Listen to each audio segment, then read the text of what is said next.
knows Christina because you've heard Dip It Low, or maybe you've heard Call Me Beat Me, or maybe you've seen her on The Voice as the social media correspondent, but she's also here today in her capacity as an investor. And of course, then we have Chris Jones here with us, who's the co-founder of French Girls. So before we dive into the conversation about what does a celebrity investor bring to the table, Chris, could you just quickly tell everybody about French Girls, why you created it, what was the inspiration there? So French Girls it was really a novel idea that came out of a hackathon. My co-founders and I, this is our third startup together, and the idea was to build a wordless app. But what happened was we figured you take a selfie, you submit it, and then anybody in the world could draw you. I said it was novel because we had no commercial intent, but what actually happened was the artist community globally got behind this concept. On a daily basis, people log into our app from over 125 countries. The artist community, it's the largest artist community in the world. And yeah, so what's happened now is we've really gotten behind the artists. The idea of French Girls now is to create a platform for them to monetize their talents, to monetize their skills by drawing pictures through their iPhone. That is awesome. Now, Christina, how did you encounter this app? How did you get to know it? Oh man, wow, I have a big voice, huh? By way of another friend of mine, actually, one of the other investors in French Girls. His name is Larry English. He's a football player, and I know he and his girlfriend had a lot of partying together in Vegas, I'm sure. And actually, he mentioned to me the opportunity to become an investor in French Girls, and I was like, well, let me check it out. He's like, I just invested into this company. It's grown rapidly. I just got involved. It's only been around for 3 months, and they already have 500,000 users. It's been that quick. And so that caught my attention. So right after that, I downloaded the app, and I found myself using the app, you know, day and night. I'm drawing pictures of other people, and I have the worst. I'm not an artist. My parents had the talent for that one, but I found out there was an artist in me, and there was this creativity that was just pouring out that I was like, oh, I can actually draw this person. And if you looked at the difference between the regular picture, the selfie, and then the picture that I drew, I was like, I didn't do too bad. Plus, whenever I posted a selfie and other people started to draw, and I would get this artwork back, I was pretty excited to see what people would actually, would do. So now that we have all these amazing artists, as well as your average person that just actually took the time to draw the picture of you and just give that time, I think there's something special about it. So I was like, let's do it. That's very cool. It seems like you're a very organic power user of the app. Is that one of the things that distinguishes what you're doing now from, say, a paid advertisement? Why is being a brand ambassador more powerful than just being in an ad for a product? I think, in anything that you are giving to your audience, I believe it's about, your lifestyle. They're your fans because they want to connect with you. It's relatability. Even when I do something that has to do with a brand, I still need to find some kind of relation. I don't like to just get paid to just be a face. To be honest with you, I love being involved, and I'm completely encompassed in everything. But I do like being involved with a startup. It's wonderful to be a part of something, especially in technology that's like from the ground up. This is like a dream come true for me. As a kid, you're watching all these big, the Bill Gates, and you're watching Steve Jobs. All these people create the computer, and that's the only way that you think you can get into technology. And it's gone beyond that now, and you have apps, and you have people that are all being very creative and creating something that everyone can use. So. That is awesome. Now, Chris, it's interesting you said this, that you've obviously started companies before. Yeah. Having a brand ambassador like Christina, what's the Christina Effect been like? How has that changed the experience you've had running this company from running your other companies? Yeah, so the Christina Effect, it's pretty cool, right? Hi, I like that one. What's up? Let's start that one up. I think, well, first off, Christina I consider myself a hard worker.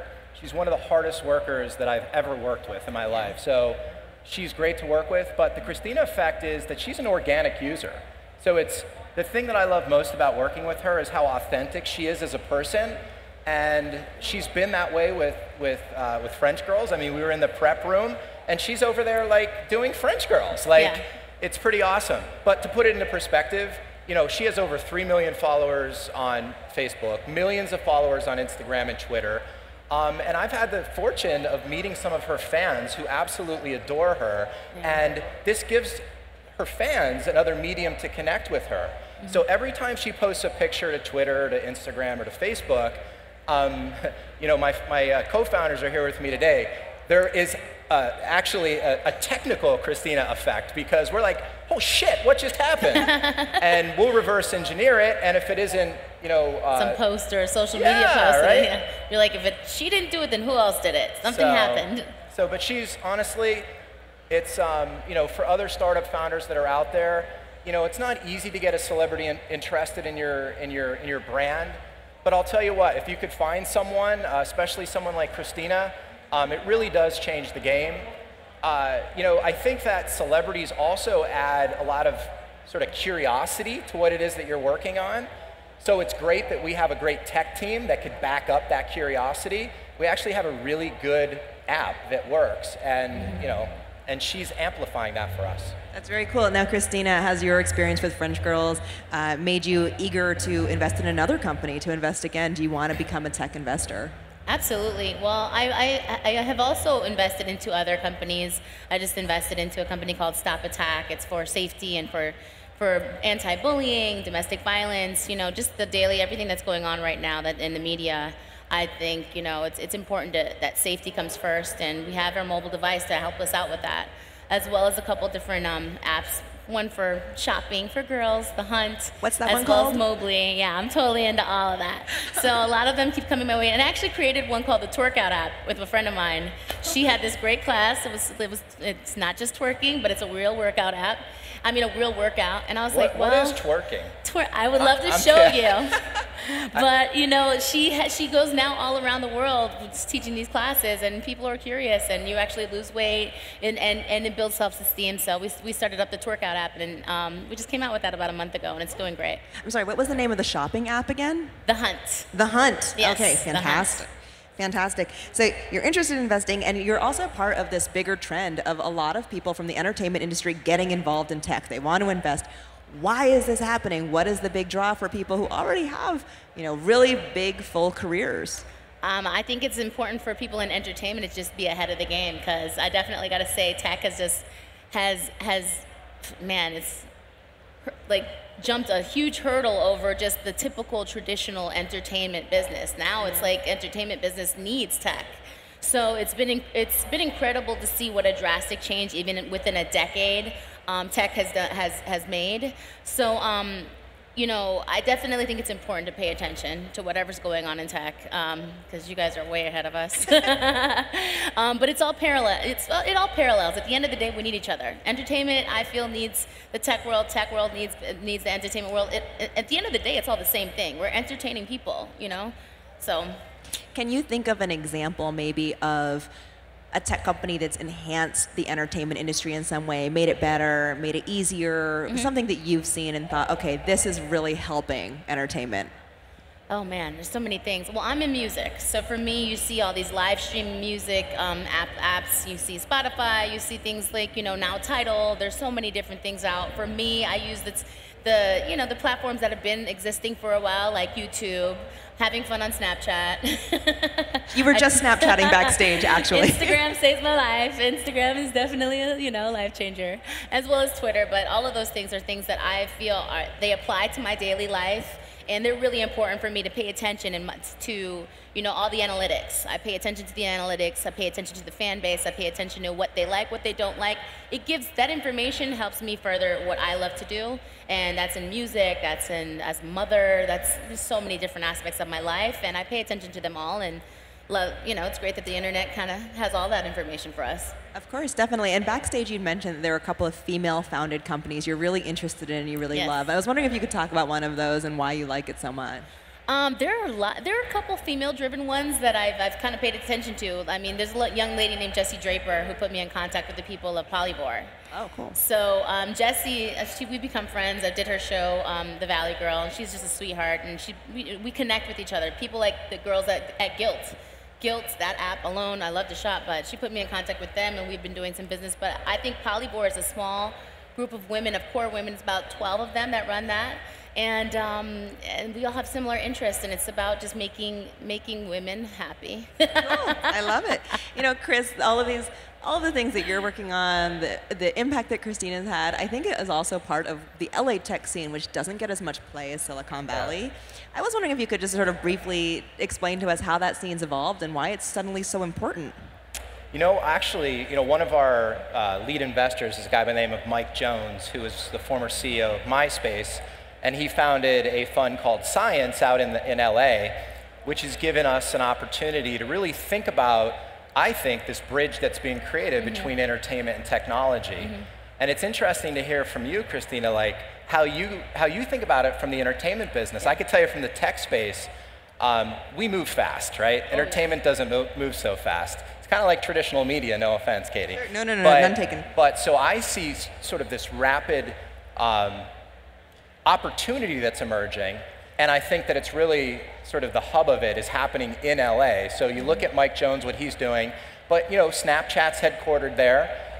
There's a number of other hot tech companies that are headquartered there. So for the entrepreneurs that might be out there thinking about, or investors that are out there, I think it's trying to play opportunities on that bridge, I think is a really interesting theme. It's one of the reasons that I've put my own money into French Girls app, because I think that the idea of giving celebrities the ability to connect in different ways with their fans is really an interesting thing. Instagram and Twitter and Facebook are great, but if you're trying to communicate with 3 million people at once, where Christina could go into our app and actually draw one of her fans, it's just interesting. Oh, yeah.